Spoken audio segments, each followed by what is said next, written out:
Change back. There you go. We haven't done this in a while.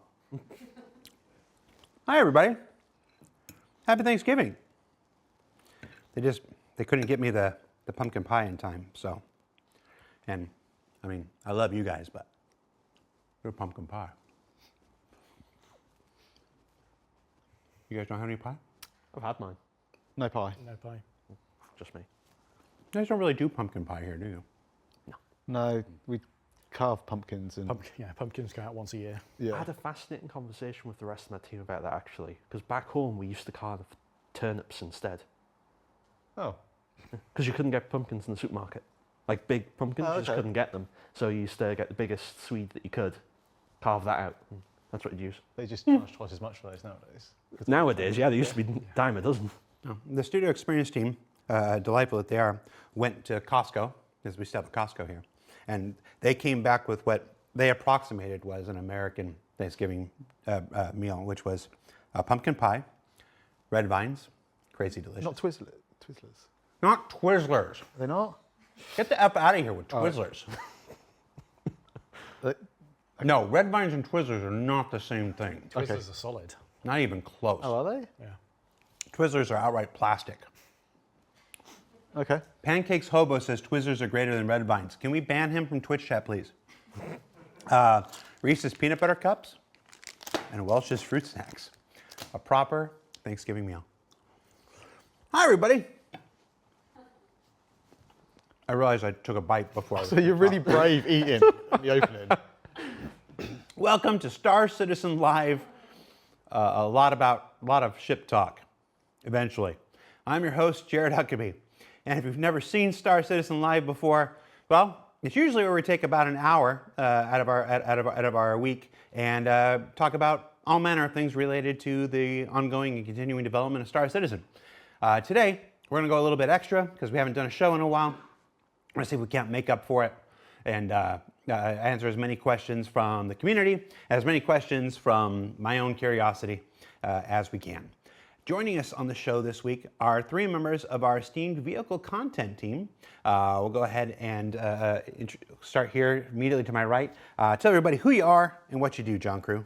I'm John Crew. I'm the vehicle director. So I look after the whole pipeline of all the content, all the teams, all the studios. So everything related to a vehicle is your fault. Correct. That's not remotely true. Most things, though. Yeah.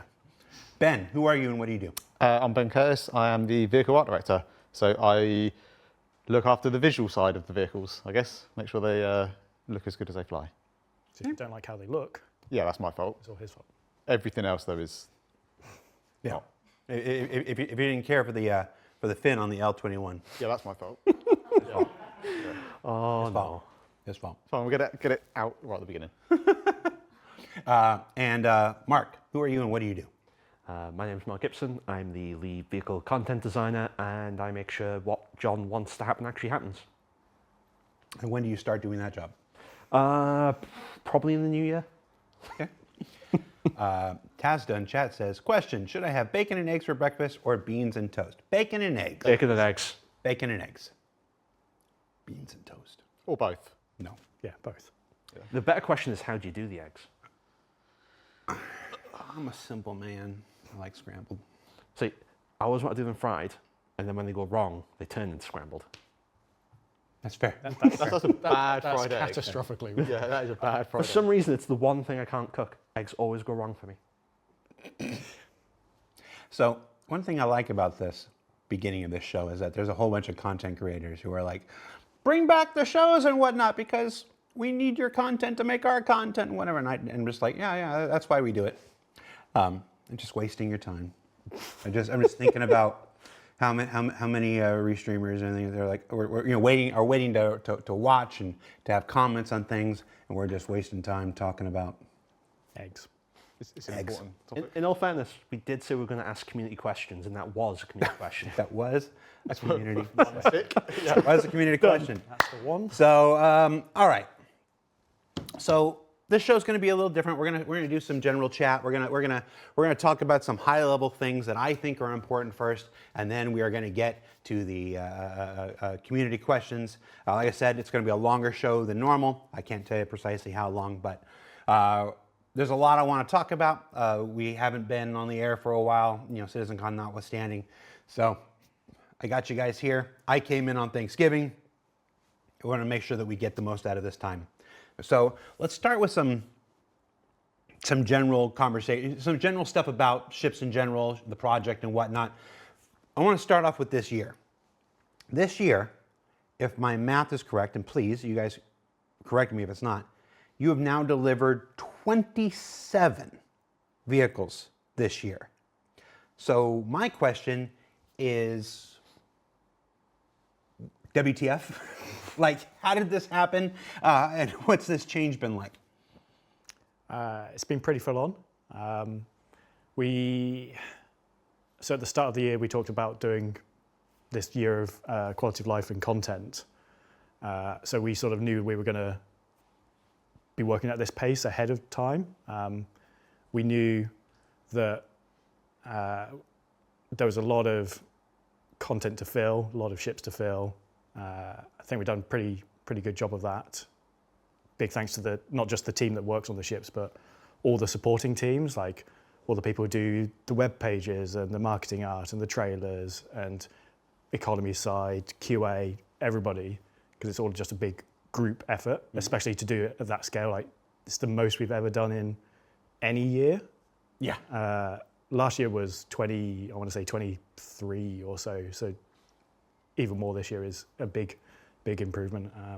But yeah, it's not gone without its challenges, but I think we've done pretty well on there. Yeah, I think I'll be honest. I lost count of how many we've done this year. It's been a lot. I think the kind of like the transition to the like the monthly releases and everything. It's it's been full on, but I think we've kind of weathered it pretty well. I think there's been no secret that we've been kind of expanding the vehicle team a little bit over the last couple of years, and we're kind of starting to, I guess, see some of the benefits of that. I think we've also I guess we're still in progress of kind of like changing some of our processes and how we kind of tackle ships. That has kind of allowed us to speed up. Our concept team's grown. Like, everything has kind of grown a bit to allow us to kind of get a little bit more kind of throughput. I think it has been a challenge, but I think I think the team are in a pretty good place with what they're able to deliver and the speed and what we can deliver. We've ticked off a few big ones, ticked off a load of small ones, and it's kind of finding that balance of getting through some of the big ships, but also still being able to deliver a whole bunch of kind of new and exciting ones as well. Finally getting the Idris out the door. Yeah. And I mean, some of that stuff. We kind of got to thank some of the other teams on the other project that have helped us with that kind of side of things. But I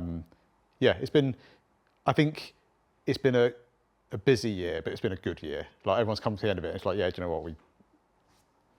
I'm very proud of what the team's delivered. Oh, yeah. Yeah. No, and it's been reflected in every metric. Our daily average users are way up. Our concurrency is way up. So. And I think some of that stuff as well, to be fair, is we can't lay claim for that. Like, some of that side of things, if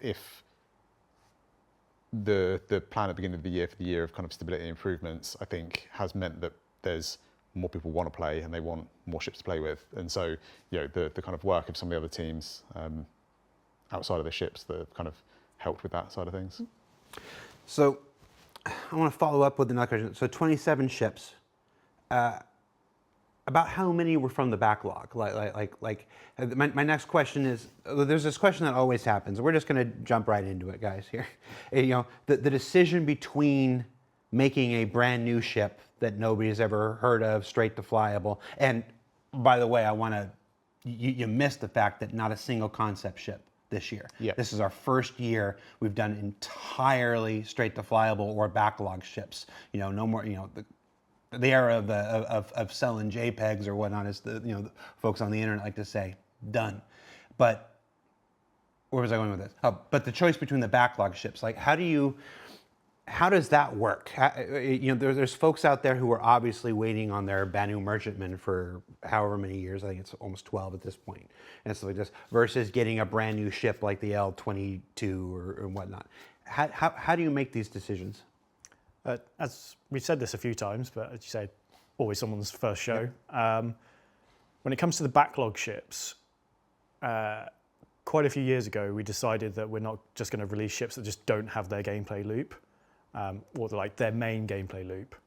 And for a lot of those older backlog ships, they rely on features or gameplay loops that just simply aren't in the game or won't be in the game within the period of time it's going to take to make that vehicle.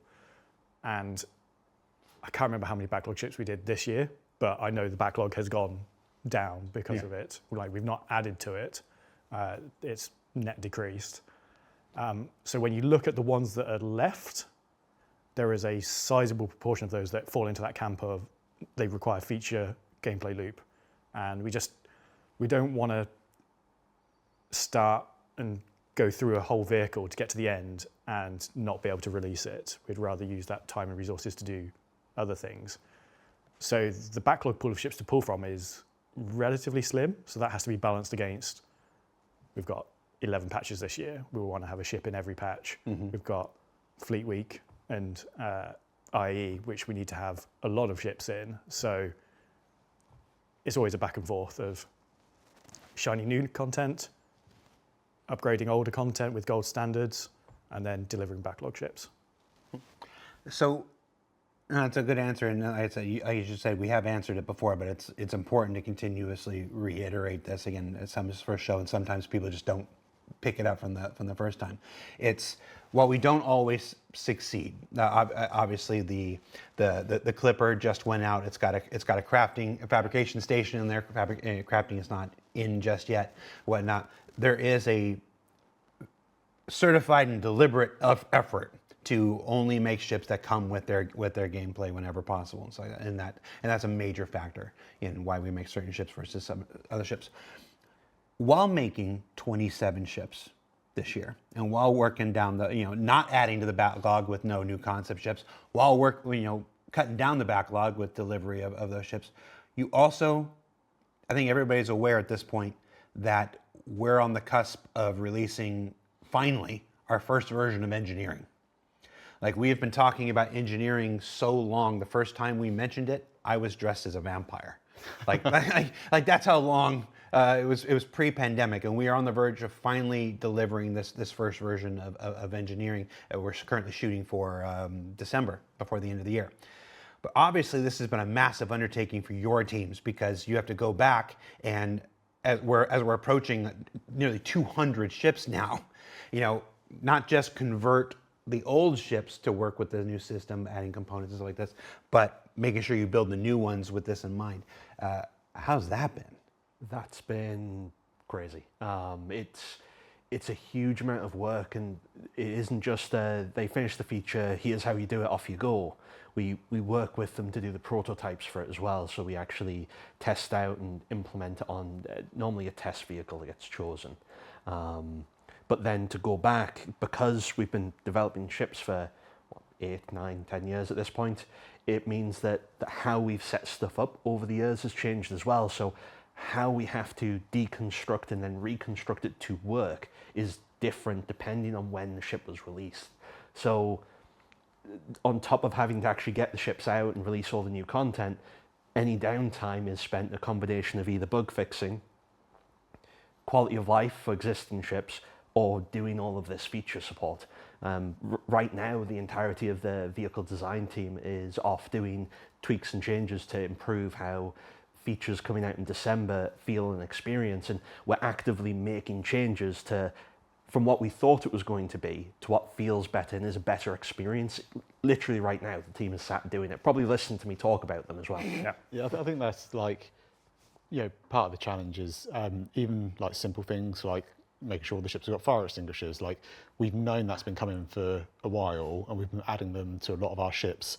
As soon as we kind of knew that was coming on, but we didn't necessarily know exactly how that system was going to work, and we had no real way of kind of like testing it. So really now, a lot of the time is you think, oh, yeah, well, most ships got functions, which is fine, but we still need to go through, test them all, make sure they all work, realise that, oh, actually, there's a bit of collision that is a tiny bit too big, that looks fine, but we had no way of testing it. And it's those sort of little things that kind of catch you out. On the art side, we're probably in a better place because, our side is less impacted by it. I think it's really kind of the design and the setup side that's kind of weathering the... For engineering, there's a lot goes into it that players just don't see. So we could spend 2 hours talking about how we do it, but essentially and we've been doing this process under the hood over the last 18 months, 2 years. Yeah, near enough. Basically stripping out the old item pipe system, replacing it with the resource network. That was a lot of manual labor to do that. Mm-hmm. And the way that's been in the game since before 4.0 has just basically been all the items just automatically connected themselves. That was just to get the system in functional. And now we've been doing the passes of actually physically linking all the items correctly to the relays. So people will have seen in larger multi-crew ships that have released the last 2 years, physical relays, physical items, and it's literally connecting up the resource network for those. So when you have a ship that has an engineering screen, you can see all these connections, you can manage it. And for the initial release, everything will support engineering. It just comes in different sort of stages. It's obviously, everything has to work, step one. Ideally. Ideally. Well, is that the requirement? Yes. It's not always a guarantee. Not always a guarantee. Let's just be real. It's not always a guarantee. But obviously, a single-seater is less work and less requirements than, say, the Polaris, where a single-seater, you have the ability to repair your items through the MFD, and that's our sort of fallback case for a ship that doesn't have physical components. You could be able to do that gameplay from the cockpit, from an MFD. And then as we go through the ships, physicalizing all the items, adding engineering screens. Again, not every ship will have an engineering screen because it just doesn't make sense to do that. No. You get more and more of that gameplay unlocked, but it's not like if a ship doesn't have physical components, it's way better than one that does for the gameplay. They both get impacted the same. Mr. Mal0 in the chat says, what about armor? Well, yeah, it's coming too. So engineering's been on Tech Preview for a little while. It was on Tech Preview without armor. When they just finished the code check-in, I was talking to Torsten earlier today. When it returns to PTU, I think tomorrow, the day after, as soon as the build is where it needs to be, armor. The first version of armor will be in as part of engineering, and it's going to dramatically change the balance between ballistics and lasers and all that stuff. Different tiers of ships and everything. So it's just fundamentally different Yeah. how combat's going to play out. Yeah, it's now you're now going to have this choice. Sure, I can use lasers if I want to peel down the shields and then melt the arm or stuff, or if I know where the shield generator is and I've got ballistics, I can punch right through that and take those out faster. It's like it's going to be a real interesting challenge and change to combat. The more you know these ships, the more effective you're going to be and stuff. And then of course, continuing changes to flight model. The flight model will make that better and stuff as time goes on. Yeah, well, it also massively benefits people actually taking larger crews, because if you're trying to fly it on your own, you can't go around repairing all the components in the bigger ship. So it encourages you to actually go out with your friends because they stay in the fight a bit longer. It's going to be a huge shift in the dynamic of the multi-crew ships. Yep. So we've got an ISC that'll air next week that we shot with Torsten. It'll go over a bit. When the PTU goes, you'll learn more about engineering from PTU than you will from the ISC as always. And then we're working on a big engineering doc to release alongside 4 or 5 that'll help explain a bunch of the fundamentals and stuff. So we're all shooting to get this out before the end of the year. So we're going to do our best.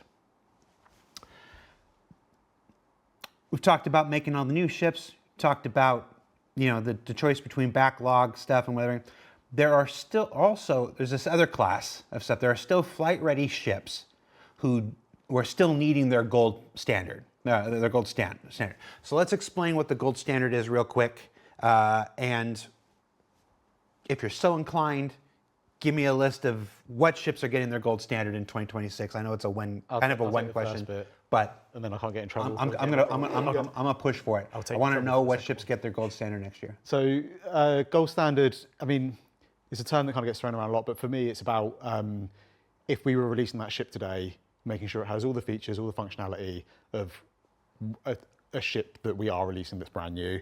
So really, it's going through and just kind of like, ticking off all of its components, its physical items, the different interactions, making sure the metrics are correct, and it's really just kind of bringing it up to the gameplay experience that a more modern ship would have. It's less about kind of making like stylistic changes for the just because you can. I think there's something to be said for kind of keeping a ship's history. Now we have obviously over the last 10 years or so things have improved in how we kind of create the ships. So we do tend to go in and make some material changes. We might relight it and do those sort of things. But I don't really want to go in and take away like the kind of core DNA of a ship. If we're going that far, then I think we may as well do a Mark II or a Mark III or whatever it might be. But for me, gold standard is just bringing it up to the kind of the functionality that we would if we were kind of releasing it today. Okay, so that's gold standards. There's a lot of questions from the community thread, and we're going to get to that in a few minutes here, about the other ways we update the ships. So there's the gold standard, which you just explained. Yep. And then there's an outright rework. You've got. I think it's Polaris owners are now somewhat envious of the Perseus interior. Star Runner owners are looking at the Clipper's second entrance, and being like, "Where's my second entrance?" The 600i. Just do that there.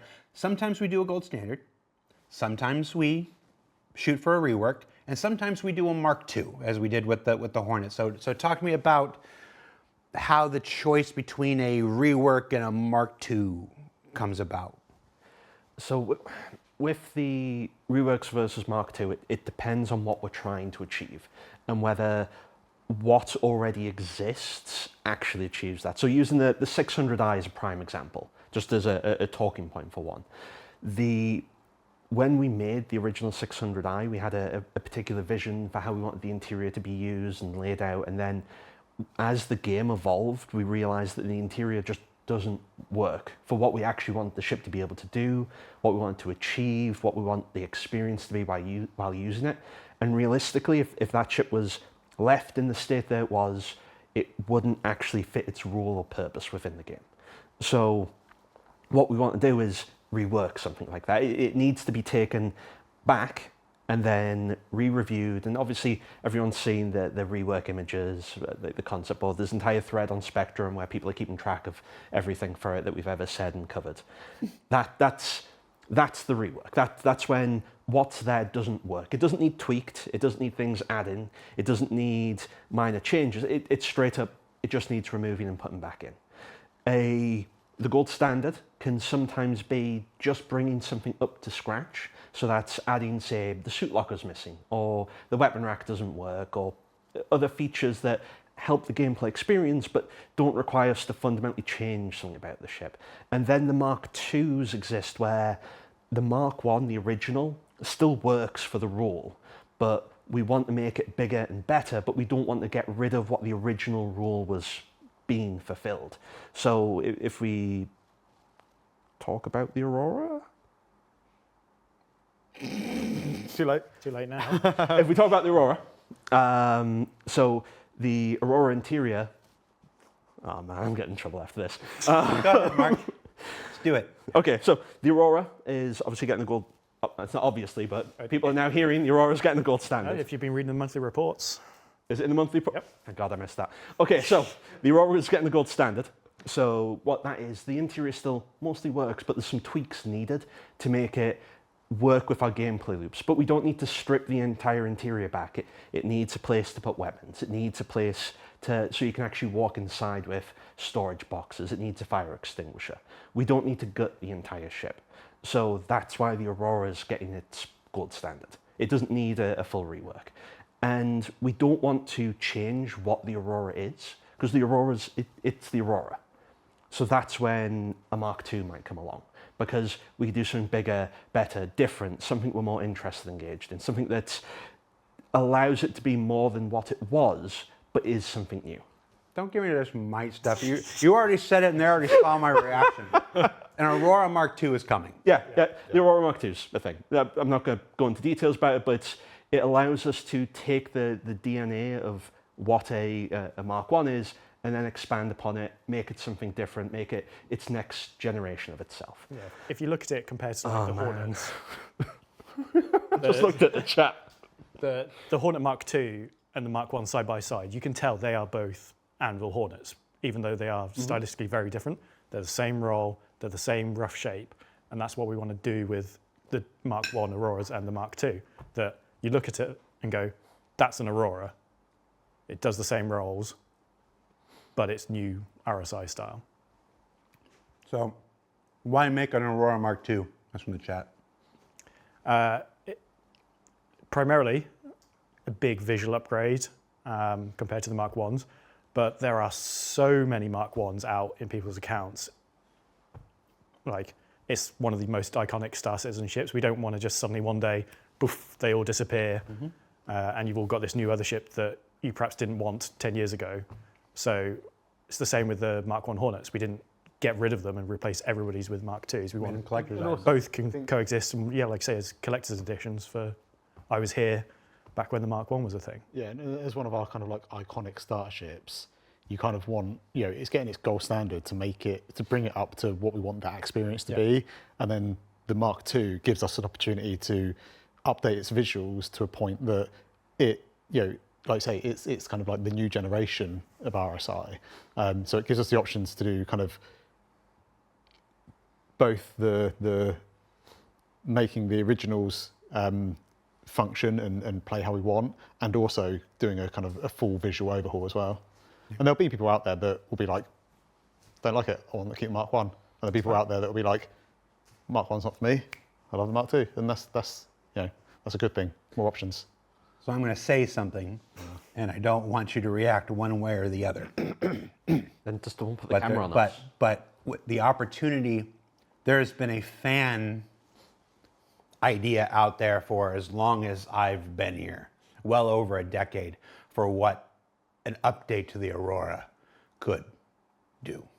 And I just want to know, have you seen it, and are you considering it? What, adding ramps instead of stairs? Yes, that's what I'm talking about. We're absolutely considering ramps instead of stairs, don't worry. Okay. All right. We'll leave it at that. And we'll go ahead and confirm that's coming in 2026, because why not? It's on the 2026 schedule. First half. Enough. There's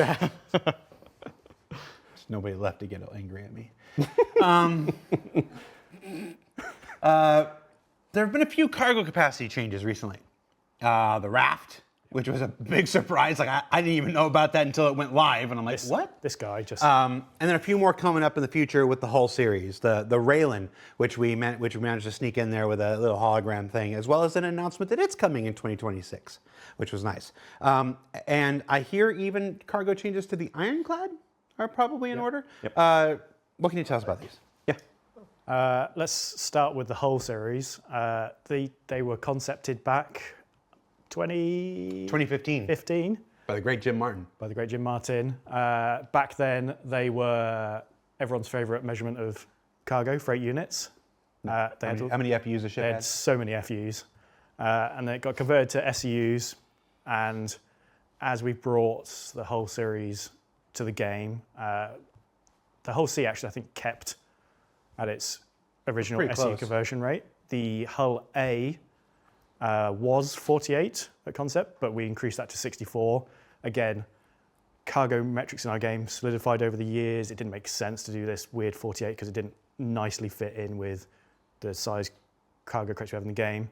And as part of that, we decided that we want 32 SEU containers to be our largest container in the game. There's not going to be like a magical 64, 128, 256 one. And that sort of has knock-ons for the whole D&E. But I want to talk about the whole B first, in that we've been working on that. And that was 384 SEU at concept. It's now going to be 512. And it can still land with the cargo fully on, planet side, and you can get in and out of it is an important thing. There was a lot of finagling to get that to fit. We don't have images, and I want to be clear, we don't have images because Ben gave them to me and I forgot to load them up. So you can blame me. But essentially, it went from this to like this in order. It should be a concept art, Jared. Yeah. We're that to that, and I then paint pictures with words. Yeah. slightly longer, but still within the same hangar size. It was a little bit of a headache, but we tried a lot of different things, but yeah, we got there at the end. So yeah. Well, it'll be all right. It'll be a nice reveal when it comes, and you're working on it now. So that's all we'll say about that one. Did you just say it's coming in 2026? Yeah. If we're doing this, let's go. All right. Yeah, the whole B is coming in 2026 too. Should we just list them all, John? No. No silhouettes this year. We're doing this instead. Yeah, I got a question about the silhouettes. Talk to me about the railing. Raylan, 320 to 640. People have seen the hologram in the halls and seen a lot of comments about the triangles missing. Yeah. It's fake news. Yeah, it's not. So the hologram was based off of the game we have in the model we have in game at the moment. We are currently working out exactly what we're going to do with the cargo on it in terms of I want to keep the aesthetics there. I want to keep it as close as we can to the original concept, but I also want to make sure that it works. And like I say, we don't want to end up with these weird shaped kind of cargo containers. So we're trying a few different things. Haven't nailed it down in concept yet. It's kind of in the next couple of weeks we'll start looking at it, but it will support kind of just standard cargo metrics. We will keep the kind of like the visuals of these triangles. They may be like a frame that kind of clasps around it and holds it and kind of moves out the way. There may be little end caps. Not sure exactly, but it was just a case of we haven't fully resolved that yet. So that's why it's not on there. Okay. But it is. Yeah. That is still the plan. Won't go back to the D&E because I forgot to go back to them. I was going to go back after Okay. we did the Iron 2, but you can do it now. We'll sandwich some bad news in with the good news. Whole D&E owners sit down, because this is going to sound like bad news, but That's right. it's the news. You look right at your camera there. Which There you one's go. this one? Yep. Nope. Give him the John Crew camera. Move out the way. Give him the bad news camera. Zoom in. All the way. Your cargo capacity is going quite a long way down. So the D, and I've got my notes here, is going down to 6,912 SEU, which is a lot of SEU. And the E is going down to 12,288 SEU. So, gut reaction, that's a big drop from, I think, 98,000, and I can't remember what the D was. Yeah. But for years, people have quite rightly said, this is going to be so boring. I don't want to sit and load 3,000 plus 32 SEU containers by hand, or even in an org. Yeah. Economy-wise, huge concerns. And then performance-wise, also huge concerns. So whilst they have on paper gone down by a big percentage, they are still The top of the the game. absolute top. And we have no plans currently to have any ships that get anywhere near those. Like, I can't think of one that actually beats the whole C at this point in terms of cargo capacity. So the D&E is still the cream of the crop. Their role remains unchanged as the bulk and super carriers. They're just, their SEU comes down to more reasonable levels. Yeah. I'd genuinely be curious to see how long it would take to load a whole E with the original numbers. Like, hand on heart, genuinely curious how long it would take to put that many 32 SUs on it. Yeah, and we looked at the concept meshes of it, and there's some quirks. Always work. They basically add extra spindle for the D and then for the E. But the scaling's all like off, and there was just no way we could even get to those numbers with the current actual cargo metrics. Like, the spindles would have had to have like quadrupled in size As it was I think proportionally becoming would look proportionally interesting. And obviously, we will revisit the concepts when we kind of get to that point as well, because they're going to need a full pass. It's one of those things. I'm looking at chat here live. I think a lot of people suspected the same thing. It's like the numbers never quite made made sense. They were a mistake back then. Whenever these are ships that are not coming in 2026, but we know the answer now. We know what the correction is. And John came to me, gosh, it was like last week, I think, and said, hey, I'd really like to get this information out there now. There's no reason to sit on it. So I really appreciate you doing that. Back to some better news then. Ironclad. We're talking about cargo. Yes, so that's obviously in production. Again, monthly reports, backlog ships are always mentioned in there. We don't keep them a secret. Ironclad cargo capacity, both of them going up. So the base Ironclad was 1,536. 1536. 1536.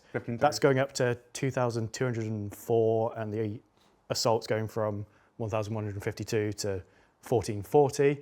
I see why you got notes now. Yeah, this is why I have it written down. Again, they may change slightly as we get close to release, but it's that proportional change.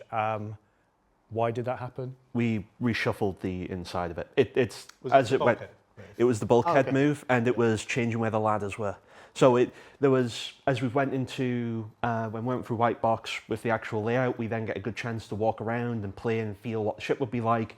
There were a few changes that happened to the layout and how we were orientating everything. And as things push and pull around a little bit, there's a little bit more space. It made sense to fill it, so we ended up putting a little bit more cargo in there. It's one of those things where there might be a little bit of change. We'll never go down, but we'll sometimes take it up a little. Well, sometimes might go down. We talk about the whole D and whole E. But it made sense from the layout and everything, so just got a little bit more cargo because it made sense to add it, and it looked dumb not being there. Because it looked just like a gap. So I think that's it, isn't it? When we were looking at it, there was some gaps in the cargo grid, and it's kind of like, if they're justifiable, it's fine. But when there's just a gap, it's just people are just going to shove more cargo in it anyway. Yeah. So. Right. Well, it was just because the ladders moved. Yeah. Originally, there was paths so you could get to the ladders to the catwalks, but because we moved them out to the side, it just didn't make sense for it anymore. The Aurora Mark 1 sneak peek image that went out a few weeks ago was sat in the Ironclad's cargo hold as a background, just for a little bit of a. Oh, we didn't mention when the Aurora Gold Standard arrives. 2026. 2026. It's also coming with all those damn Kickstarter campaign I've gone paints. pretty Sherlock Holmes on some of the old paints and trawling our archives and the internet, trying to find all the details of the paints that. Yeah. Going back to the original Kickstarter were page. once promised before my time, and Literally some of the oldest outstanding things. One of the reasons I really respect and enjoy working with John and Ben and sometimes Mark is that we can have a conversation at like 11 o'clock at night about how, guys, if we're going to do this gold standard, we really should dig out these paints. We really should dig out, these things that existed before I was here, before you were here, before you were here. Figure out what they are, figure out what it's going to take to get them, and do them. And you guys are always down for stuff like that. Yeah, absolutely. If that's something we're on the hook for and deliver, let's just get it out of the way and stuff like this. It's because I think it's just nice. There's 4 that we know what they look like, and there's still 2 or 3 that I can't find any visuals for at all. No, they never had any visuals. So we'll just we'll make something cool. Yeah. So, all right. And finally, before we get to the player questions portion of this show, this is the last question that's from me. Every other question for the rest of the show is from you folks. What was my question? We didn't do a silhouette thing for Syzagon Direct this year, mostly because the 2 of you are lazy, I suspect. Didn't ask one. So we didn't do a silhouette. We're not going to do one here today. Do it live. Don't get that hand shapes. There's a whiteboard. I'll just drag it over. We'll start doing silhouettes. Everything for 2026. There are still 2 outstanding ships from that silhouette of things that were supposed to come in the next year. Go ahead. We've already revealed.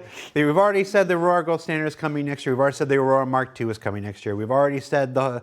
Oh, I almost revealed. Not that easy, is it, Jared, when there's so many of them? Tell me what those two ships are. There's actually three. It's actually three. There's actually three. So everyone thinks it was the MTC silhouette, but it was actually the MFC, which Ben announced in the MDC video yesterday. Yeah. So that's the crafting version. That's the fabricating version of the. Yep. Yeah. So basically, it's got it swaps out the rear section for a crafting section. Opens up. Made some lovely images again. Okay. Yeah. Does this. Just imagine the back. Goes up like that. It kind of adds a little bit of like shielding, so you can get to your crafter if you're under attack and reload. Chris would be so proud of us, right? Yeah, I know, it's brilliant. It's basically how I deal with my team. It's just this. It's the classic art director meme gif. Of just So yeah, we've got that. The big Anvil Atlas chassis one is the Auxilia. Yep. Which is, if you like the Clipper, it's basically that in an Atlas ground vehicle chassis. So it has a crafting machine, same dimensions as the one in the Clipper, and a tier 2 med bed in it, in a big hulking great. It looks really cool as well. It looks really cool. Yeah. Nice little kind of forward operating base. Yeah. Kinda. Yep. Yeah. One person, drive it in, and you've got your little respawn and crafting and everything. Keep trying that bunker mission. Yeah. And then the last one, a lot of people correctly guessed was a Glest. Guest was a consolidated Outlands ship, and that is, I think, currently called the Forge. I don't know whether we're going to keep that name or not. And you can guess from the name what it does. It's another crafting ship.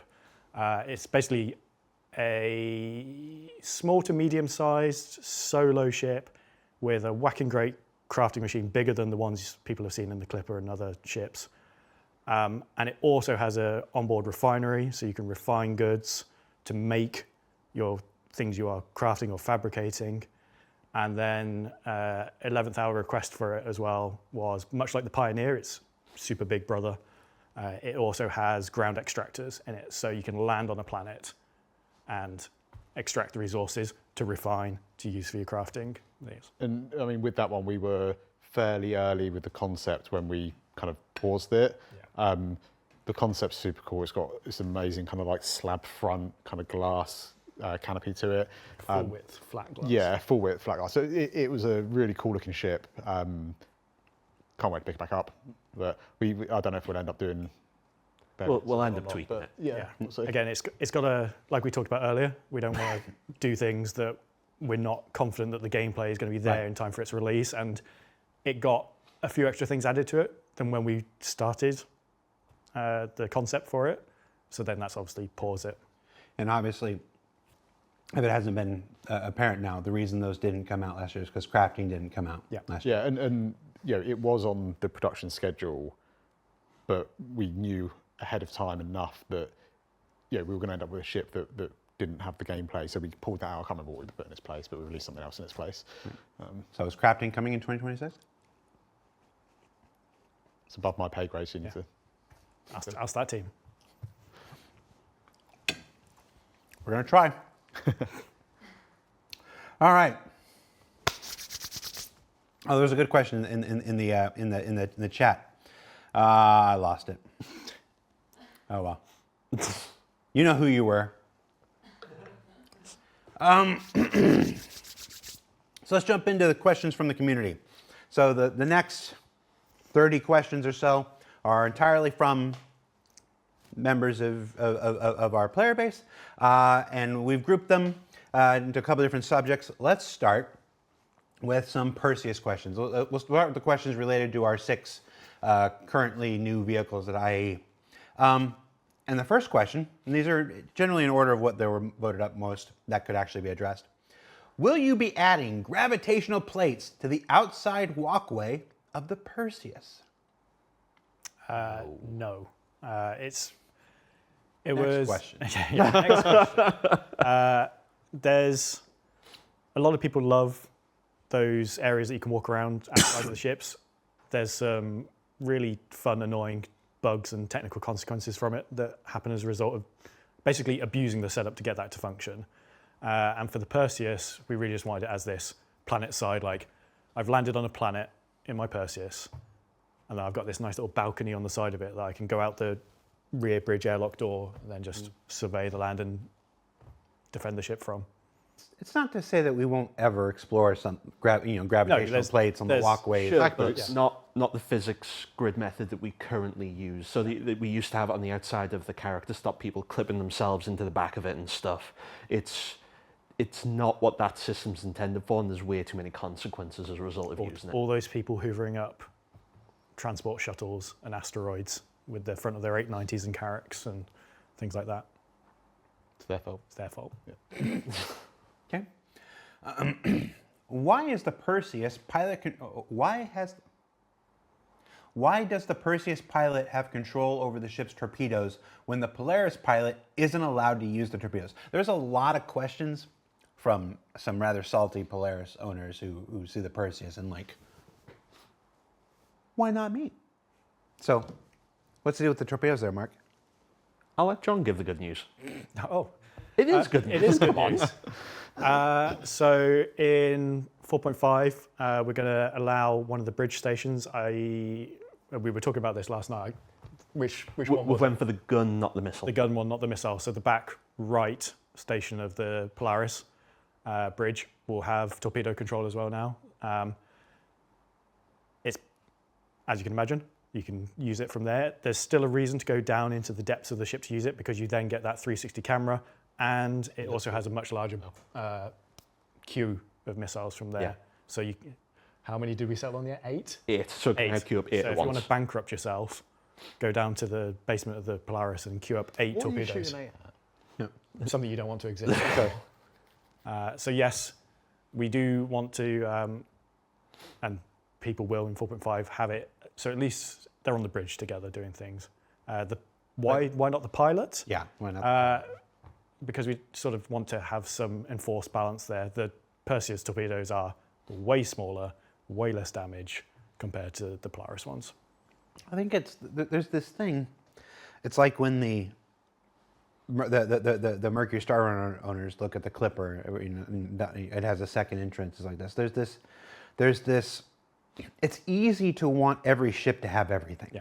It's real easy and completely understandable from a player standpoint. Let's just be real.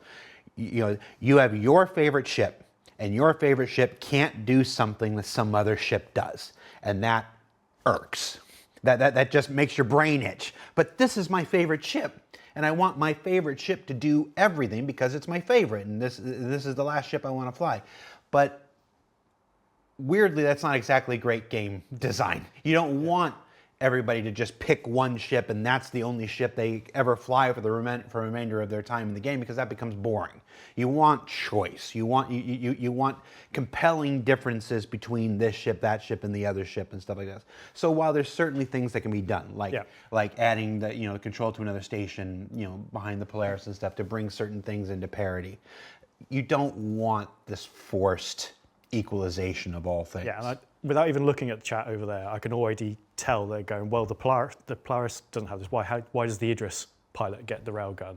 And I can see that, and it's a sort of different problem in that if you don't give the pilot of a ship that has a fixed weapon on the front of it control over firing that weapon, it's basically useless. You will never hit anything trying to coordinate between two people with something with such force accuracy. That doesn't mean that we're happy with how powerful that railgun or beam is and won't look to balance that in the future, but it's not justification for the Polaris pilot or co-pilot, because we also had this discussion of why do we just give it to the co-pilot, the Polaris? Well, then no one will sit in the pilot seat because they'll go sit in the co-pilot seat because they can fly and then shoot the torpedoes at the same time. So it's all sort of a fun multi-layered thing, and it can seem like, oh, they're just ignoring the problem, but there's lots of things to consider. Yeah, and I think there's loads of balance things, and there's loads of things that we've just learned over time that we could improve on. And we're not saying we're never going to go back and make improvements to ships, but these guys are trying to balance them. So you just wandered into one of my, I've got my 7 catchphrases that have developed over the last decade and a half, and one of them is that every ship that you guys make is better than the last. I mean, I really truly believe that. There's this idea that it's another really easy idea to fall into, that we just know everything in 2012. We know everything in 2014, we know everything in 2016, we know everything in 2018, that we don't learn from each ship that we make. When the reality is we do, and we should. We should learn from every ship we make. Not Falco, oh gosh, I can't think of his name, when we were talking about the Perseus. Probably. About the signage on the Perseus. We should learn from these things and get better with every single one. Do you want me to go into this or not? Or have we got time to talk about Perseus, Polaris and things? Yeah, by all means, do it. So I think there was a little misconception over the Polaris, is that we didn't have signage because we didn't know what we were doing, or we didn't have signage for this and the other. I assumed you didn't know what you I'll be honest, I didn't want it to be overly signposted. And was that right?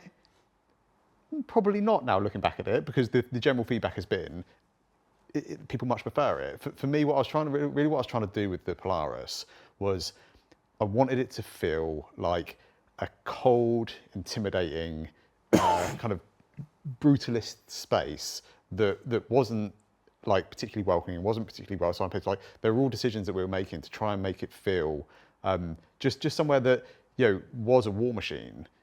And that was kind of like the vision that I was trying to put into it. Did the team ask to put signage? Yeah, some of the team did want to put signage on it, and I was like, actually, I don't want to overcook it. Obviously, on top of that, it was the first time that we were learning a lot as we were going. We were building out kind of RSI kits. We were kind of investing a lot of time into like the underlying structure that we needed to then be able to build future ships quicker and smoother. And I think, obviously with the Perseus, we saw that a lot of the feedback was people didn't like it, people got lost, they didn't like the lighting, they thought it was bland and everything else. So we used the Perseus as an opportunity, and the NA team, they did a fantastic job with it, and all credit to those guys that they looked at it and they were like, what did we learn? What are we going to improve? And it's resoundingly been a success. Everyone seems to, or from what I've seen, it's been very, very positive in how that's been received. Are we going to go back and change that on the Polaris? Are we going to go back and make changes? We will make changes. When? It's not coming tomorrow. We need a little bit of time to kind of go back and focus it. We are making some quality of life changes sooner rather than later, but what I don't want to do is I don't want to kind of like knee-jerk react, make loads of changes to it, put it all in, and then them not be, just kind of rush it. I'd rather kind of do it right and have a little bit of time just to kind of let the dust settle, look at what was really successful, learn from it, and go in and make those changes to it. So I was trying to do one thing and it turned out people didn't like it, and that's fine. Like, that's absolutely fine. And I'd rather have the opportunity to go in and fix it than actually, no, screw you guys, you're kind of done. We will go back, we will kind of make updates to it. Will it be as colourful and bright as what the Perseus is? Maybe, maybe not. But I want to experiment with it and try it first before I kind of hard commit to, this is exactly what we're doing. I appreciate your candor on that. Chat's made that comment a couple of times in the show today. It's one of the things I like about getting to do these shows is that we get to just be real candid about that kind of stuff. And it's some things happen because of it takes a village, and there's 30 people involved in that, and a thing is like that because it has to be the synthesized decisions of 30 people, and that's why it ended up that way. And some things are, I wanted it that way, and I take credit and also responsibility. Yeah, responsibility. That's yeah, it. Exactly, and I really appreciate you saying that. Yeah. And whatnot. And again, just to read between the lines there. Eventually, he said he'd go back and look at some quality of life stuff in the short term, but this, like the folks who have been waiting for the 600i, rework. This isn't a rework, but it's just when we talk about these things, we're giving our best intentions and knowledge that we have at the time, but that's not a schedule. And there's some things that we can do relatively quickly, and there's other things that take a little bit more time and just a little bit more thought process into it. And I just want to make sure that we kind of like we do it right. Yeah. But I will say the RSI kit, like in the last, starting with the Polaris, I know we just had some words about the Polaris interior, but there is so much of the Polaris that just pushed that RSI brand beyond. Yeah, and then we also have the Zeus, The which Polaris and the Zeus, Yep. and stuff like this. It's there was this whole thing with the Polaris and the Zeus where, for me, the Polaris was what originally I'd wanted RSI military ships to feel like, Yeah. and the Zeus was this commercial, something like a little bit more inviting, a little bit more welcoming, and I think with the Perseus we kind of found that really nice balance between the two. So we just need to go back and sort it. I'm excited about the future of RSI. You know, I've always been, you know, I've always been an admitted, you know, Drake guy because I like the usable future and everything. But the last year I've really come around on RSI. It's what I saw with the Zeus, what I saw with the Polaris was just like, oh, maybe I have a new favorite. And it's nice when your favorite also shares the boss's name, just as a political commentary. This next question is simply, shark mouth Perseus skin, please. Maybe. Not sure yet. I'm going to be non-committal. I don't know. I'll be honest. When Chris asked for the shark mouth Idris, I was just like, nah. Well, you know what I could do? You know, we got all these like monthly holiday promotions, Stella Fortuna, and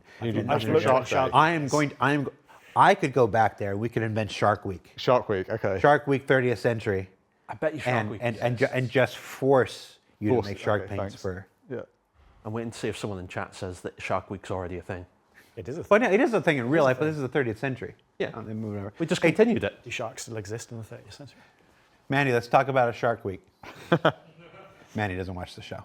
The next question, Star Kitten Perseus paint, please, by two different people.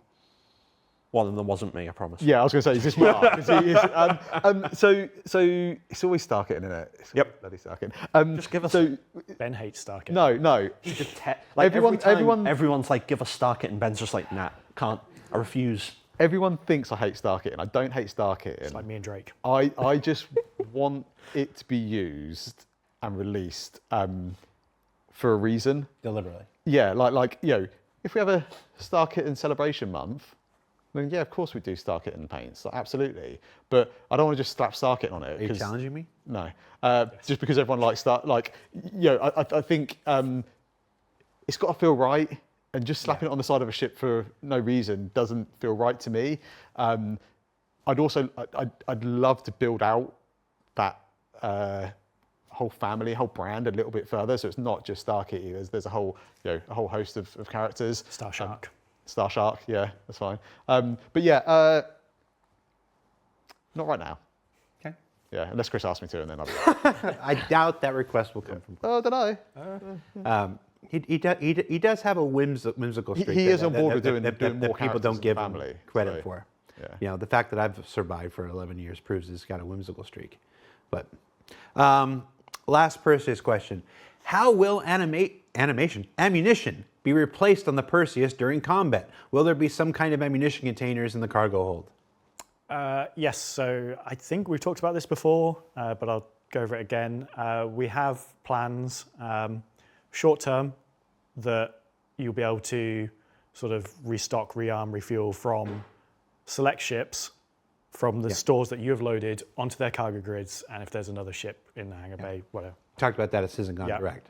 So we talk about so much, I'm starting to forget when and where we said stuff. So that's more for like rearming and refueling ships that are docked aboard your ship, landed on your ship. But the same will apply to ammo as well. So if you've got ballistic ammo on your ship, ballistic weapons, short term, it will essentially hoover it out the cargo grid. Mid, long term, we'll have like dedicated space next to those turrets. We sort of left space for this in the Perseus 2 turret rooms. They're just arted up with like fluff. You see it in the stance attack. There's all this cool artwork that implies loading of stuff that you'll be then manually loading the specific ammo type into that area, and that will go to that weapon. Salvation questions. Can you add a button on the back of the Salvation to keep expelling the boxes in the buffer? Having to keep going into the cockpit to press the button should not be necessary. Thank you. That sounds like a bug. Yeah, if you've pressed the button in the cockpit to keep auto-ejecting, it should just keep auto-ejecting, and if not, it's a bug. Removed. Didn't get it working. It is a bug though, so if we get to issue cancel, we can get that looked into. Okay. Will the Salvation fit in and work with the Galaxy's refinery module? Look, I mentioned the Galaxy. Galaxy question, the only one. It will fit inside the rear hangar, and then you can unload the cargo and refine it. Yeah. There's like a big double door from the rear hangar to the modular section, so It'll Easy. be relatively easy to fit inside there, to be honest. I was going to say, you we might have to stop probably the, get a couple in there. Get a couple in there, not a might bother. have to stop the Salvation flying through that double door into the refinery module. I hadn't thought of that. Good challenge. No, I don't want people doing that. Chat's like, Galaxy 2026 confirmed.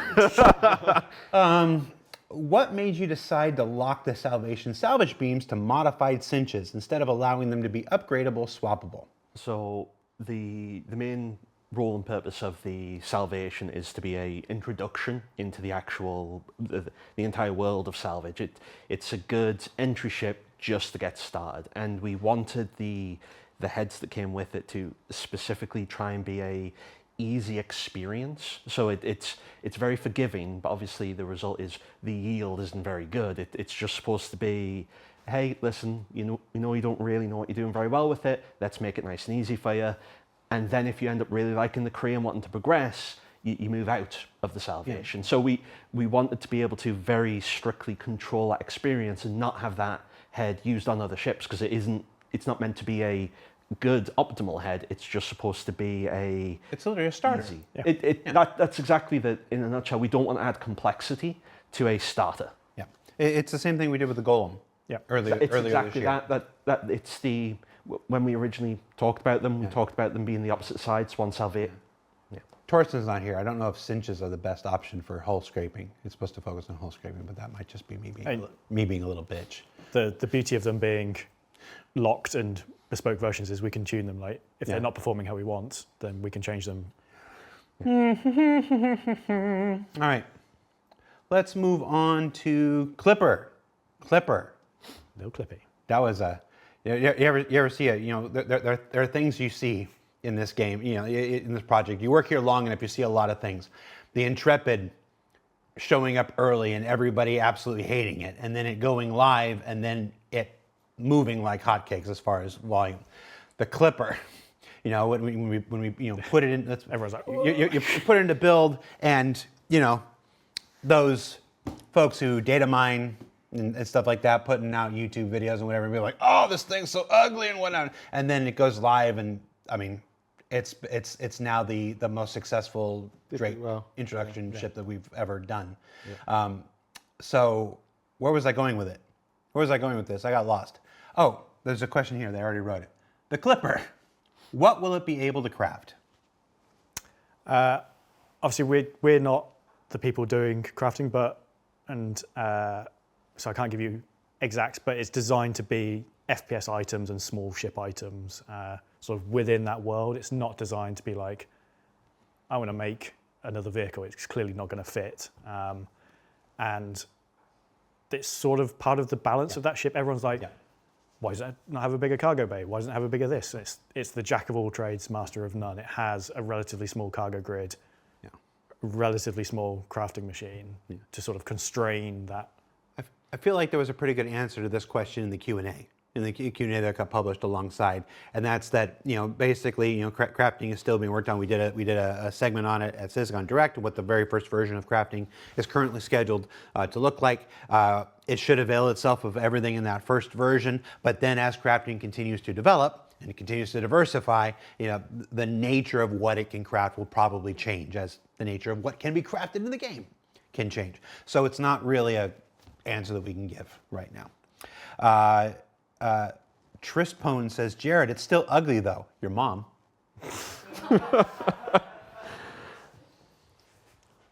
I love the Clipper. Why has the Clipper, despite its massive physical size, only 2 size 1 shields?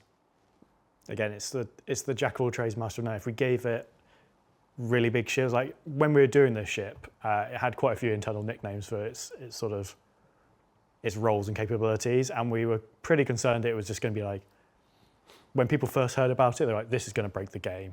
Like, we need to have some form of like balance and control on it, and that's sort of why it doesn't have a huge amount of shields.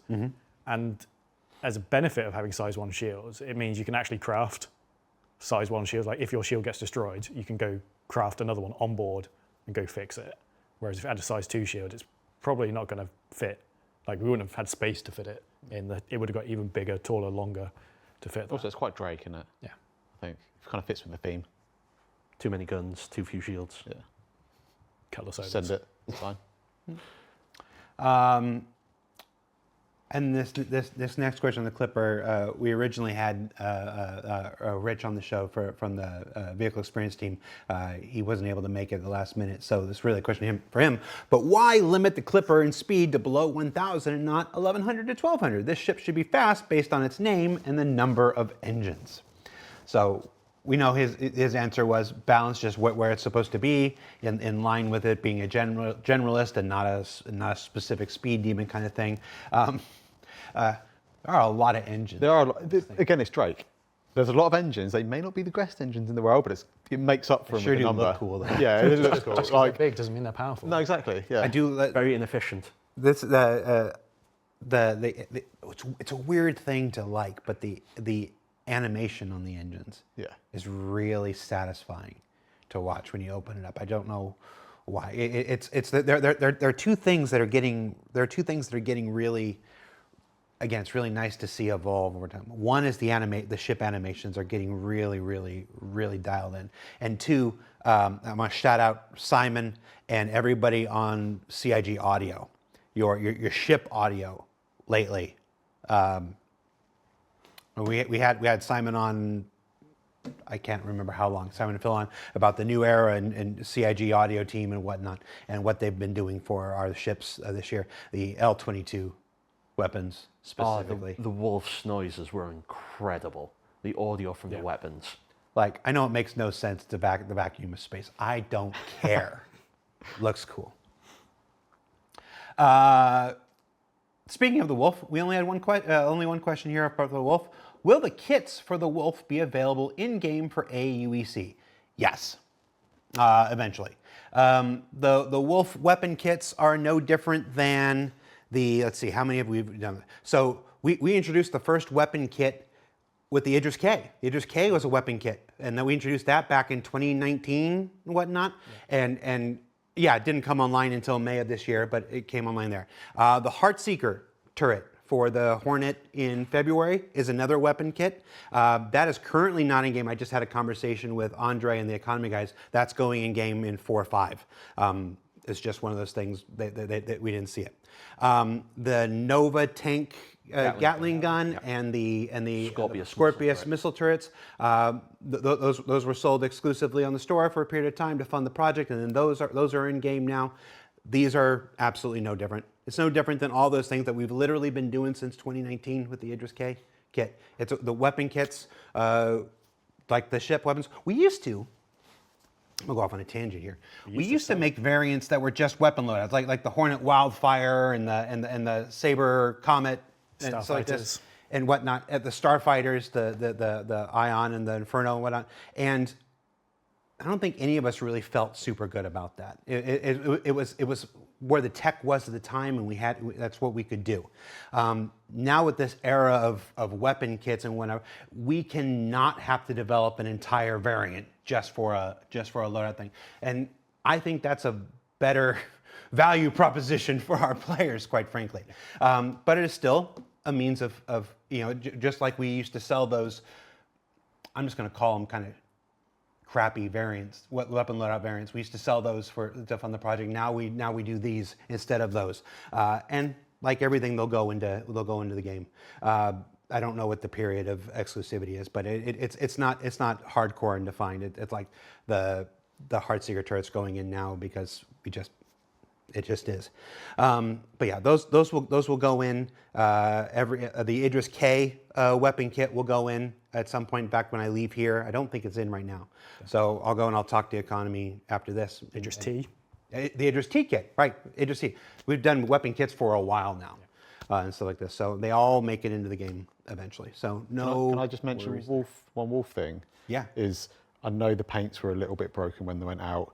Right. It hurt me, but it was either that or broken damage, and it was deemed that we wanted the ship to function properly, even if the paints were a little bit broken. the yellow lines over the front retros just, yeah, crushed me. Yeah. But it's been fixed. It was fixed within a few hours of the build going. It was just something that was too late for us to fix for the release. Yeah. And yes, Chad is reminding me eventually a way to get the railgun for the Idris M, from the Idris M. It'll fit the shop. Big shop. Big shop. Yep. I think the big mistake is everybody assumes they go into UEC shops. Yeah. And that's never been what's said. They will be attainable in game.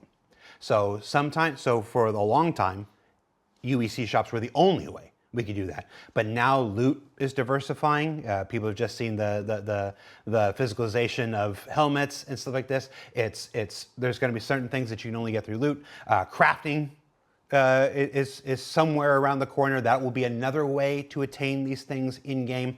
And Wicklow, everybody's favorite. Everyone's favorite Banu. Which some people online, not completely incorrectly, have dubbed crafting light. When it works.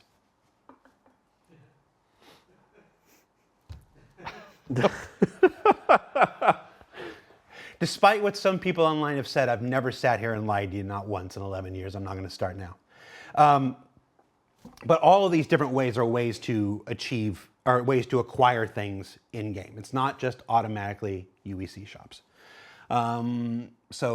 That said, the Wolf kits will eventually be in UEC shops. I'm just making a point that it's not just automatically that. All right, so let's move to some general ship questions. Really excited about the Generalist class of ships, seemingly formalized by the Clipper. Any other manufacturers that we might be seeing some Generalist ships from? Yeah, definitely think it's in 2026. There'll definitely be at least one more. I'm not going to say any more than that. We're just going to reveal the entire 2026 schedule tonight. That's right. All right. You're saying there's going to be another Generalist ship. There'll be another Generalist ship. I'm trying to scratch my head thinking, what we signed up for? I can't remember. It's been so many at this point. Yeah. And I don't know if this is the next question, but why we've changed the categories and gone through them all. Yeah, in 4.4, people probably logged in and saw that a lot of the categories were kind of fixed and updated on their ASOP. I had a bug come across my desk for ground vehicles displaying as ground. And it annoyed me immensely. So I went into our tools to have a look at it and just discovered this web of broken stuff. And as you do, you start pulling at the thread and fixing one thing, and then you realize the inconsistencies. So we went through and aligned them all. We got rid of ground as a career, because whose career is ground. So all the combat vehicles that are ground vehicles are now combat with their sub-classification. And that just morphed into just re-looking at them all. Light, medium, heavy, freight. Yeah. We also realigned some of the categories because they were done 5+ years ago when we didn't have the range of cargo ships we have in game. Yep. So we've sort of normalized that out to new numbers. I can't remember if we've published that or it's our thing we're going to do, shipyard. Yeah, no. We are. It's one of those things. You and I did the shipyard back in 2016, 2017, and we say every year that it's time to update it and whatever. Yeah. We are going to find time to do an updated shipyard in 2026. That's another thing that's coming in 2026. It's absolutely needed. I got to get these other teams I'm building fully up on board, and I'm not whatever. Then I can go back to that stuff. It also knocked onto the web as well. Like the web store is an entirely different set of data, saying an entirely different set of things. So I had to make a post. I had to make a post last week because we are part of the things. People are like, "What does Jared actually do when he's not filming like this?" Well, you've not been filming, have you? One of the things I'm in charge of is this massive store audit that we're doing. So we made a mistake. We've been trying to add. We've been slowly working out definitions for all the different roles and the types and adding them to the website. And Rome's not built in a day. But I made an update to, and it was me. It was me who did it. I made an update to, I can't even remember what ship it was, and I removed part of a definition that I didn't mean to remove, and I had to oh nope, that's not an actual change. That's me trying to do a good thing, messing up. So we put it on there. Jared, we want more video content because we like it. I like it too. And there will be more video content next year. Probably not back to what it was at the high day, but I am bound and determined to do more next year More than spoilers we for did this year. 2026. That's another thing. I don't know how I'm going to do Just it. save yet. this for like New Year's Eve. Kinda, This sort of is art. No. It's kind of our New Year's Eve. they might work New Year's Eve. I'll get in trouble. Have you made any good progress on the Caterpillar and Ironclad command modules? Yes. Next question. Oh, okay, fine. No, no, it's fine. That's fine. That's all you want from me, Jared. Go ahead and say it. No. Go ahead and say it. So the actual parasite stuff for being able to take control of the large ship and fly and control it, we've actually got the first playable coming up very soon. They've used a prototype of existing ships, but the ironclad and the command module have been built with it in mind. There's slight tweaks needed for them to use it with that, but first playable's coming up soon, and we're currently on track to have it come out with it, with the actual release of the ironclad. Oh, wait, was there any truth to the rumor that you just took the command module of the Caterpillar, stuck asymmetric wings on it, and called it the Clipper? No. Now that you think about the shape, it's similar. No, we turned it upside down and called it the cutter. Yeah, so that was the cutter, yeah. 5 new ships released at this year's IAE, yet all are missing a practical, quite useful element. Downward-facing landing lights. Why has this critical element been overlooked in ship design? Are you stupid? Maybe. I added that last part. I mean, possibly. So I think it depends what context we're talking about, because if the practical purpose of them is the same reason that people wanted really, really powerful headlights and lights on the ship, it's to help them navigate in the dark, so it's easier to land and go about on dark planet surfaces. When we kept extending the range of the headlights, it didn't work well. It's really unperformant. And when you got a group of ships together and they're all pointing at each other, it was impossible to see anything, because it would just be like driving down the highway. Everyone remembers the scouts. Everyone's got the high scouts, beams on. super bright thing you can see from orbit. Yeah, it was too much. But people need a way to be able to actually navigate in the dark. Like, absolutely, that's something that's needed. So Night vision landing camera. So, we do have plans for a solution. It's a system called, we're calling it LAMP. Lamp. Not Star Lamp? I mean, I didn't pick the name, Jared. I didn't pick the name of it. But it's LAMP. Lamp is back.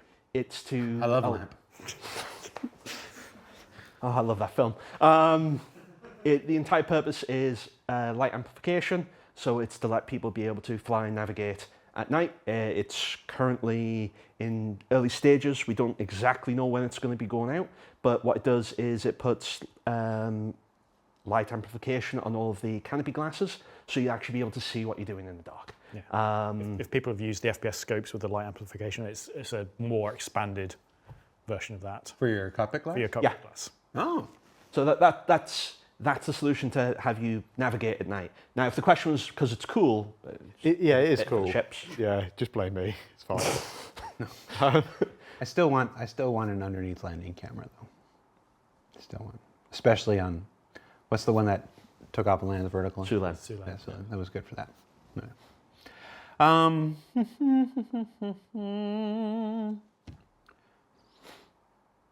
With the Clipper debuting an integrated crafting station, are we going to see them added to existing ships such as the Carrack or Aquila?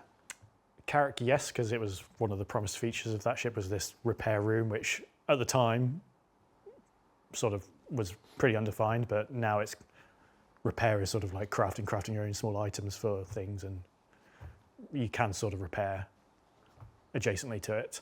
And we were talking about the Kilo. We can't remember that being a thing for it. I don't remember that either. I think that. If someone has some hard evidence for that being a thing, put it in chat or comments or the Spectrum thread. Tag me on Spectrum. Send your comments, Carrack, John Crew. Yeah. We spent like a good hour today digging through every single bit of the old marketing material for every generation of it and couldn't find a thing about it on the Aquila. Aquila. Aquila. Aquila. Tomato. Aquila.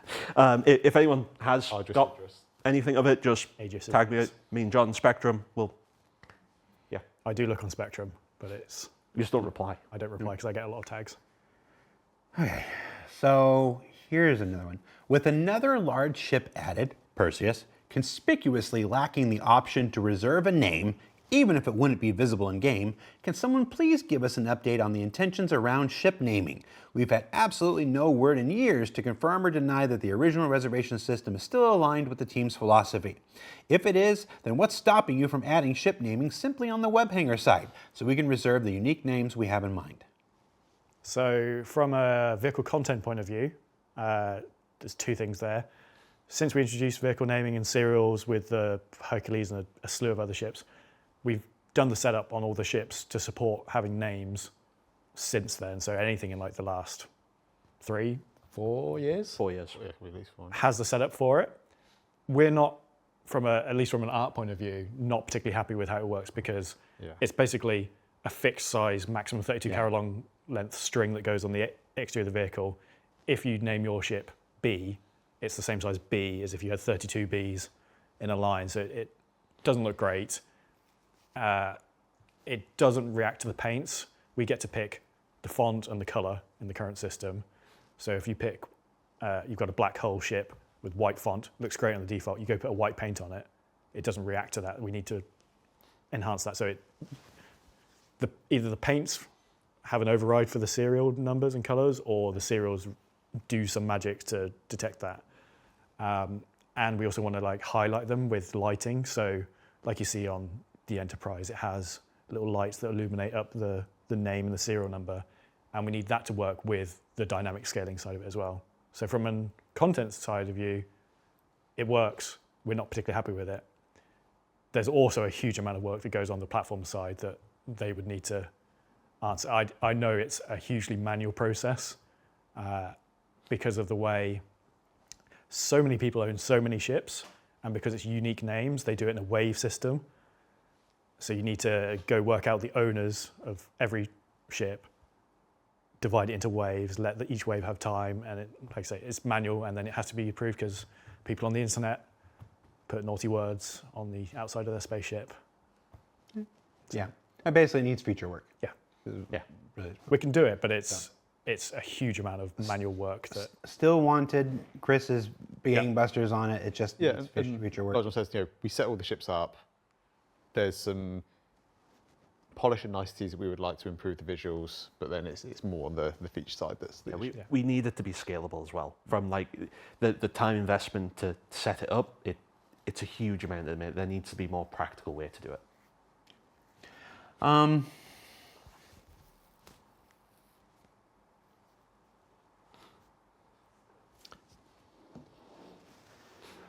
Back away from this one because it looks like a hard He's one. making his mind up. Trying to work out which settled this in. is. Yeah. Oh, it's one of them. Oh no. Oh no, it's me. I'm in trouble. Oh. Don't say a word. Gonna need some more info on the battlecruiser there, Chief. Don't say a word. Don't say a word. I'll say this so that if somebody gets angry at me, they can just come to me. The battlecruiser, for those of you who don't know, is our last concept. It's from the original crowdfunded campaign. We didn't do any concept ships this year. It's our intention to never do another concept ship again other than the battlecruiser. And when it comes, I'm going to watch the chat for this. being a giant military style thing, if only there was a giant military style event that would be appropriate to reveal such things. That's probably where you might expect to learn more about it. And definitely not here, where we've already spilled the beans on too much of the 2026 schedule. Did you confirm the manufacturer then or not? No, we're not revealing them. Wait, did you just confirm it for 2026? I feel like we're not Did doing I? 2026. Did I? No. You didn't. Citizen Joel's like, open development. Open development doesn't mean we just say everything that comes into our brain. That's never been what open development is. It's never what it's going to be. Open development. It's been very open. All right, have you identified a stopping point where SC will have enough ships? No. No. Well, why does there have to be a limit? Well, like, we haven't even, like, if you think of a matrix of all different sizes and manufacturers, we haven't even filled one of every size and role. We just got our salvage starter. Right? And One of them. We don't just want one in most of the slots because people want the choice, right? Some people don't like RSI, some people don't like Drake, some people don't like... Those are all terrible Origin. people. Granted, but we want people to have options, and we haven't even filled out the basic matrix yet. And like our alien races, we've got a few more systems to make and a few more places to go. And I think there's a lot of opportunities there. There's one alien race that is in the lore that we've never done anything with. The Kurthak. Yeah. Yeah. Shout out to Wingman. Just deep lore there. Deep. To my knowledge, he invented it. And okay, so at this point, as we work towards the end here, these are going to be more general gameplay questions that are related around spaceships. I want to preface this by saying these are the vehicle content folks. These are the people that make the spaceships. The folks who make gameplay that spaceships utilize are not always the same thing. For instance, salvage and mining. These folks have nothing to do with salvage and mining. Those are whole gameplay system design teams and stuff like this. And we will have more shows. It's Torsten and stuff like that. So we're not able to answer every single question that comes in about this stuff, but we've tried to work out a few that we could research and ping some people for some answers. Can you separate docking and hangar requests for ships with a docking port like the Perseus? Please, dear God, yes. As docking is quite buggy and very unreliable, it makes it very hard to get into places like Orison, Alevsky, and stations. Is there anything more we can say other than I think every single one of us here is annoyed by this? It'd be cool. Yeah. We should probably talk with the people doing the command module work because they might be able to squeeze that in with their work. And actually, fun backstory that goes to the Apollo. So a lot of people, well, I think probably 50-50 realize the back ramp and opening of the Apollo is very small. That's because it's a docking collar. It's both a small one and a big one, but it doesn't function in game because of that bug. And I told the team not to set it up as a docking collar because that would have meant that the Apollo would have had this. So every time you come to try and land somewhere, instead of a medium hangar, It was always trying to do the docking. Yeah. So that's why the Apollo has this small entrance, is because it has a built-in docking collar to dock to other ships' stations in the future when we have the ability to split that up properly. Yeah. Not because I wanted to stop vehicles being crammed in the back of it, which is also another reason. But Yes, Cobalt 016, butt docking. Yeah. Well, that's what it's officially referred to as. Correct. But no, I would say, I think I can safely say there's not a human being here that isn't annoyed to heck by it. It's on the feature request list. especially everyone going to Levski.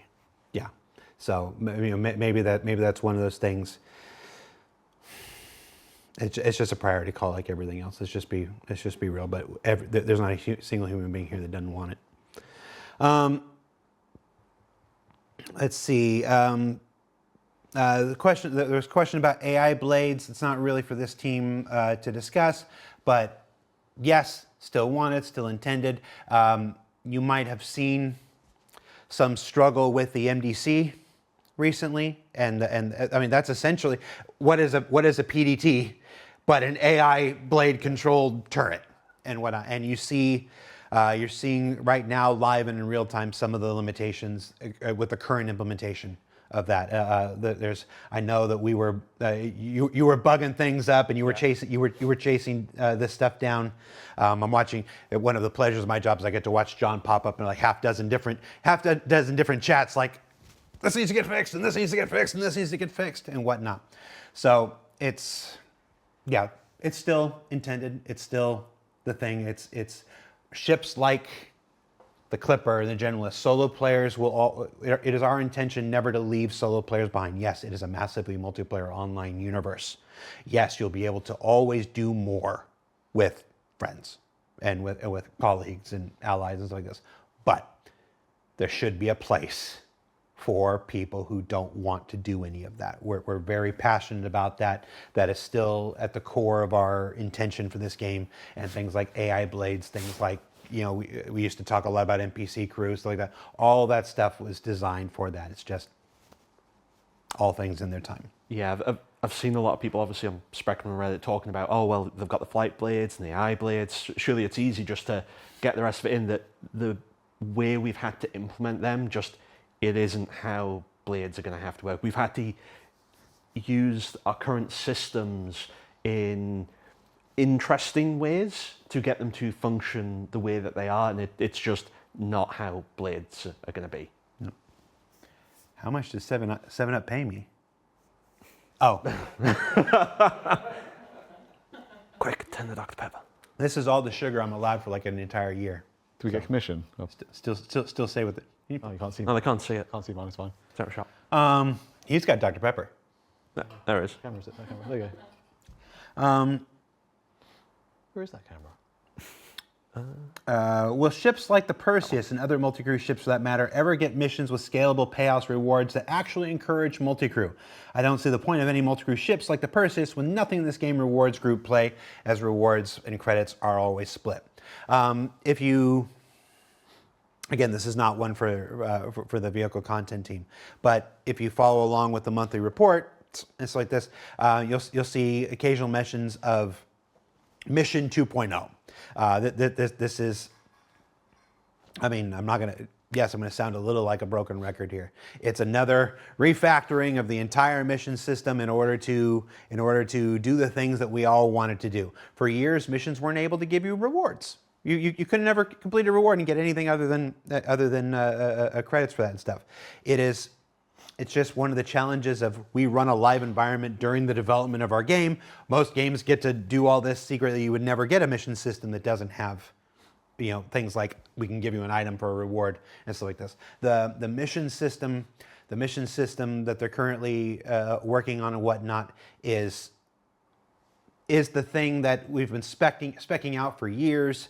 It's a thing that will unlock incredibly dedicated developers like Elliot Maltby and Yorin and all those, and when you only list two names, you start to sound like a real jerk because you don't list everybody else. Max, and I'm blanking on other names. They're going to think, thanks for not mentioning me. But all those members of the mission team, they are chomping at the bit. They want this new system too, so that they can do exactly the kinds of things that you're talking about. It's just another way the Star Citizen will continue to evolve. And after a year, that's been relatively dry with features, and we knew it would be. We came out here. I sat out here for 2-3 hours with Benoit at the beginning of the year, saying that. The 2026 schedule should be. We've done a lot of talking about 2026, and I want to say this as honestly and as candidly as I can. I'm using the word "should be" because the other maxim that I run into the ground is the only constant in game development is change.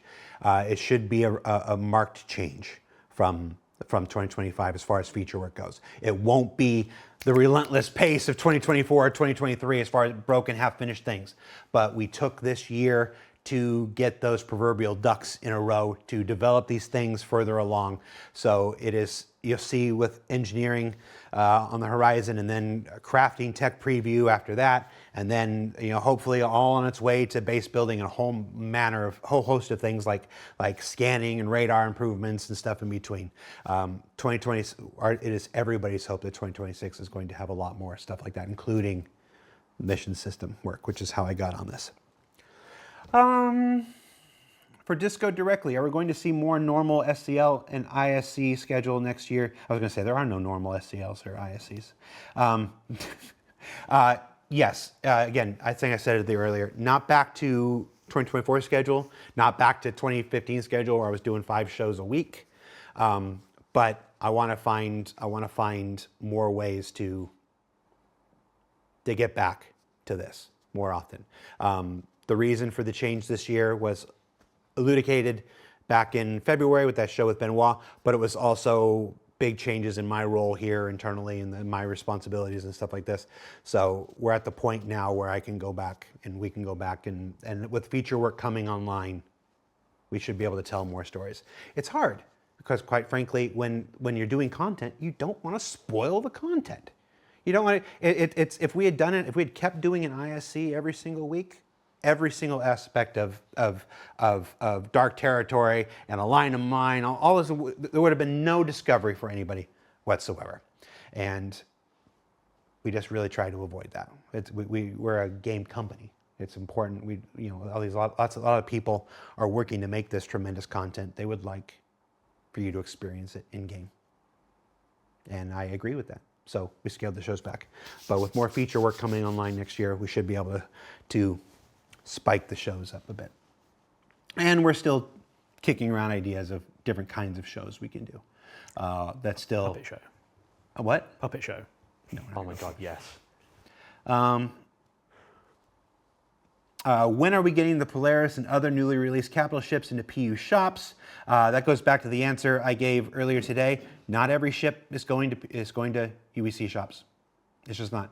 The ships will be attainable in game. These ships will be earnable in game. That's not the same as every ship goes into a store. This is one of those things that he'll forgive me if I speak on his behalf, but I've literally heard him say these words.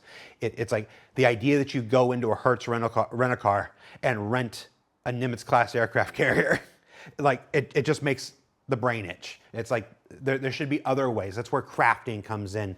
That's where, to an extent, at the moment, Wicklow comes in, so like this, and then other ways, reputation gains and stuff like that. There'll be many more ways for you to attain these ships other than just UEC.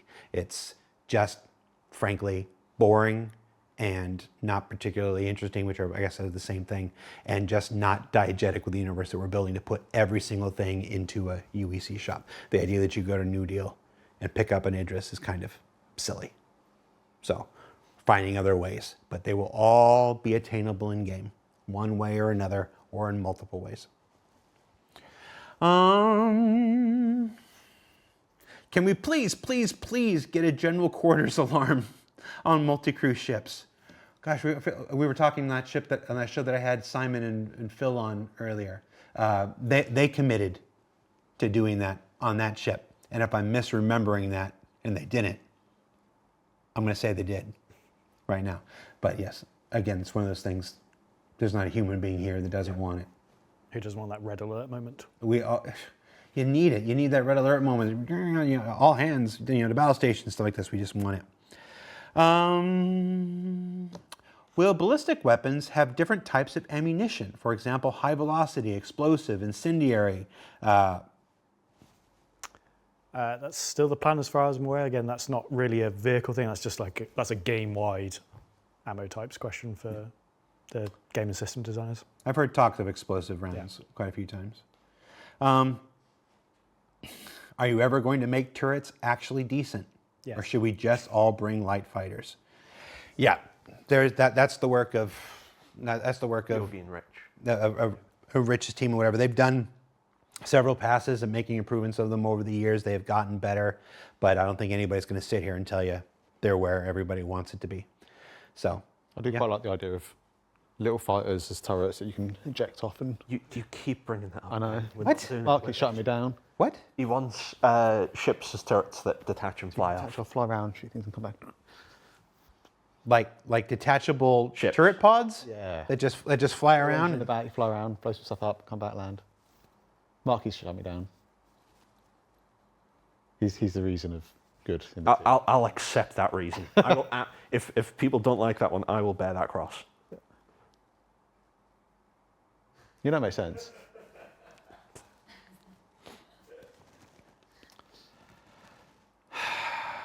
We'll be able to do it right when we get the command module and iPads on. Just because we can doesn't mean we should. Okay. Open development. Oh, chat's going real fast. Hold on. See, they love it. That's not what I'm seeing here. Oh, okay. Team Mark, if you agree with Yep. not doing it and it's a Yep. bad idea. Team Ben, if you think it's a good idea. The LGBT Alaban says, love it. fix the things in game first. I could be really snide here, but this is a comment that comes up very often, so I'm going to address it.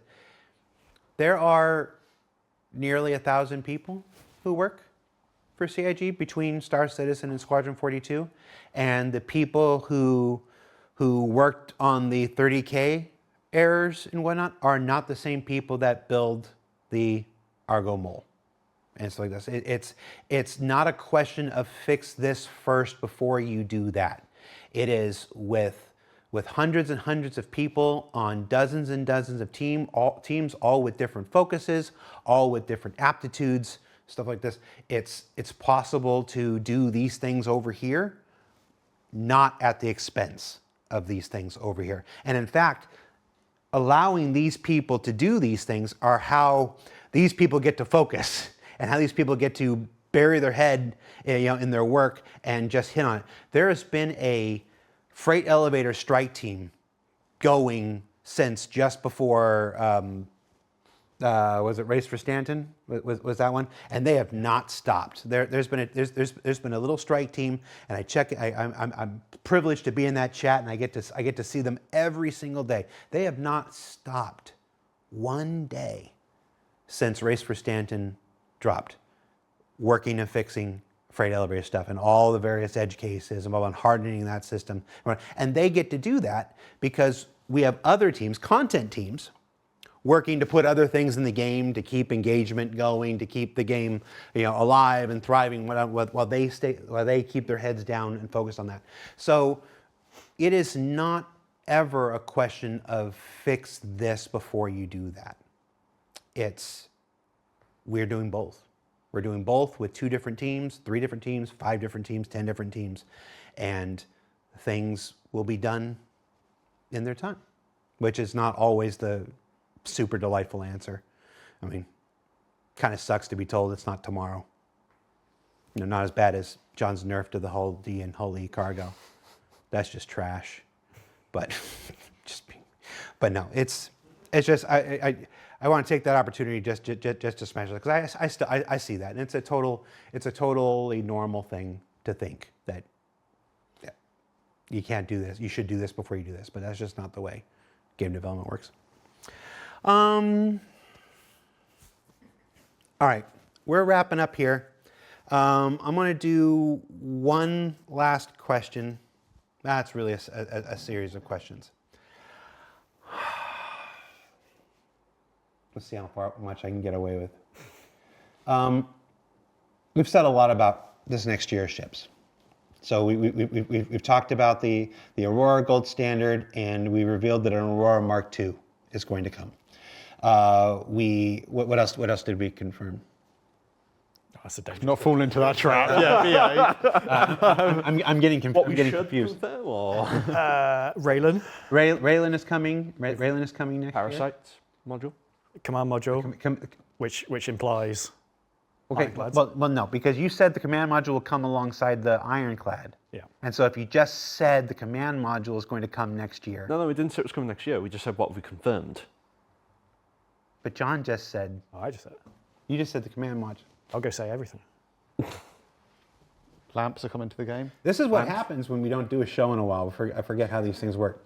Let's go ahead. Let's not reveal the entire ship list of 2026 because people like, no one's interested in that. People like to I enjoy people like to watching the talk videos. and people like to, but let's give, I hit the content, I hit some of the content creators at the beginning of the show, the people who do the What are they working on? What is it called when they do the watch? Relation. No, Oh, they watch do parties. Like, No, not watch party. It's not a party. Co-streaming. No, when they sit there and they Highlights? react videos. That's what it's called.